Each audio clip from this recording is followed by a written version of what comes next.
talk about the history of video games, there's a couple games that you have to talk about, like Pong and Pac-Man and Super Mario Brothers, that really influenced the entire video game industry. And Xevious is one of those titles. Xevious influenced the vertical shooting game genre more than any other game, and is, in my opinion, one of the best video games ever made. And incredibly challenging, frustrating, and enjoyable all at the same time.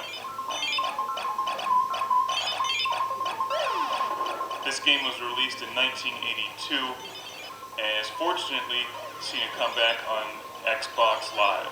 And I think Xbox Live is tremendous, and the Xbox Live Arcade, bringing back the old school games from the 80s and platformers from the 90s. And I can't say enough good things about Xbox Live. Not only does it bring back these great old school games, but it brings them back in high definition. You can play them through your HDMI cable into an HD TV, and it's just tremendous. Xevious is presented in its original native aspect ratio as you would have played it in the arcade, which is like a television laid on its side. It probably looks very familiar to those of you who have played games like Raiden, and there's so many games in this genre now. As a general rule, I think they're more popular in Japan than they are over here in the States, and I think that's unfortunate. Because I personally like this genre a great deal. It's challenging, it's fun. As you know on this show, I love being the lone, daring starfighter against countless enemies, impossible odds, on a questionable, vague mission that usually doesn't matter anyway. Because, what's the point of this game is to get through it, to have fun, to rack up points, and to shoot things and watch them blow up. Xevious came out in the arcade in 1982 and has since been seen on game systems like the Atari 7800 and the NES. And in fact, the original Classic Game Room series, we reviewed the Atari 7800 version and a version for the PlayStation, which they remade.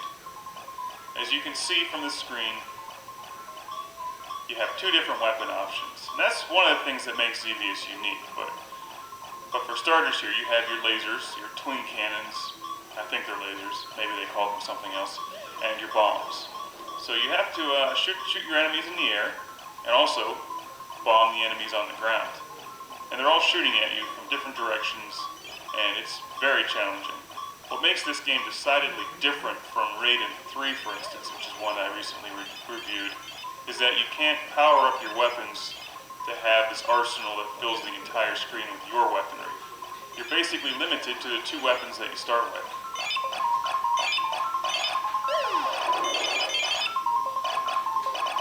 So instead of getting that massive, huge shotgun burst of red bullets that most vertical games have, or a special weapon that you can blow up and then eliminate all enemy fire when it's about to kill you, you really have to rely on some serious skill in dodging the enemy fire.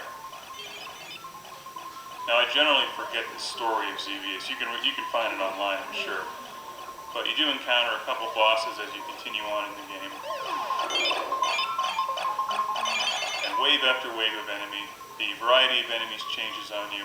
And my favorite part of this game, something I've loved since I was a kid and played this on my Atari 7800, is those spinning metal plates that come at you. And at the time, those were just amazing. That kind of graphics in a video game was just unbelievable. Xevious was way ahead of its time.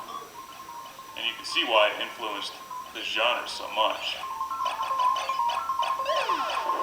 And just these simple things like the little tank boats in the water. You can't just bomb them. You have to actually lead them with your bomb and hope that they run into it. So it requires a lot of skill to hit all the enemies in this and rack up serious points. And with Xbox Live, of course, they give you the added incentive of going for gamer points, which are addictive and a lot of fun to collect for no apparent reason. But the other great thing about Xbox Live, of course, is you can see how your score ranks up against everybody else and friends of yours.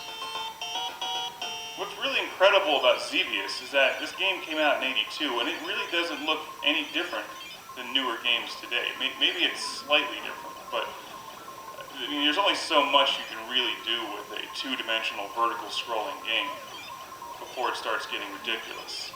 And I'm not a big fan of adding in all those three-dimensional polygons and crap floating all over the screen. I think keeping it simple like this is the way to go. And that's why I like Xevious so much in games like Raiden 3. Now, I'm generally not a huge fan of using the Xbox 360 controller on this game. It's definitely challenging. I prefer the arcade-style joystick and buttons, but you know, what are you going to do when you just don't have a stand-up Xevious arcade machine in your basement? Xbox Live is about the best thing you can have. So it does require some skill to hammer away at the button, and also remember to bomb your enemies at a precise time. This is not a game where you can just hold down the fire button. It does give you an option to do a manual shot where you just fire at the rate that I'm firing at now, and also I use my other trigger to hold down the auto fire. So if a wave of enemies comes at me, I hold down that trigger and it lets off a machine gun burst of shots. But you cannot just hold down a consistent auto fire for the entire game. And for whatever reason, the music, although it just repeats itself over and over again, it never gets old. And maybe that's just because Xevious is that awesome. Here are the metal plates. Just look at those. 20 years ago, that was incredible. They're tough too. You have to dodge those things. You can't blow them up, so you have to dodge them. And then the enemy fire is coming at you, and then you get caught in between the enemy fire and the spinning metal plates, and it kills you. I love to see the resurgence in arcade titles on Xbox Live. And they don't cost much on Xbox Live. A game like this is only about $5, and it really has infinite replay value. Even if you went out to find this for your Atari 7800 or NES, it would still cost you at least $5 or $6 when you add in the shipping cost. Because you probably end up finding it on eBay, for instance. But with the Xbox Live, you just download it and it's no problem. Now, I'm by no means the greatest Xevious player in the world. In fact, I'd like to get a lot better at this game because it really is one of my favorite games and always has been. Just need to find the time to sit down and get back into it. One of my favorite game systems is the Atari 7800, and that's one that I grew up with and had when I was a kid. And Xevious was up there with Robotron 2084 as my favorite game on the Atari 7800. I played it for hours and hours and hours and hours. And I'm glad to see that there's still a lot of interest in Xevious today. If you like this genre, you've never played Xevious before, you owe it to yourself to pick this game up on Xbox Live or the 7800 or the NES, and you've got to play Xevious. If you're really hardcore, you can go out and buy a real stand-up coin-op Xevious machine like they would have had it in the arcades in the 80s, and you can put that in your living room, in your house.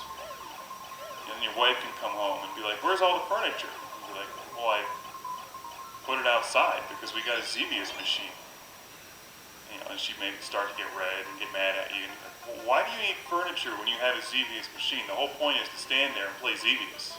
I mean, it's only common sense.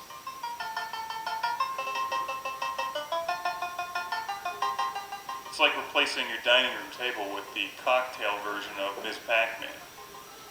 You can eat on that Ms. Pac-Man machine and play Ms. Pac-Man at the same time. Hell, it worked at Pizza Hut.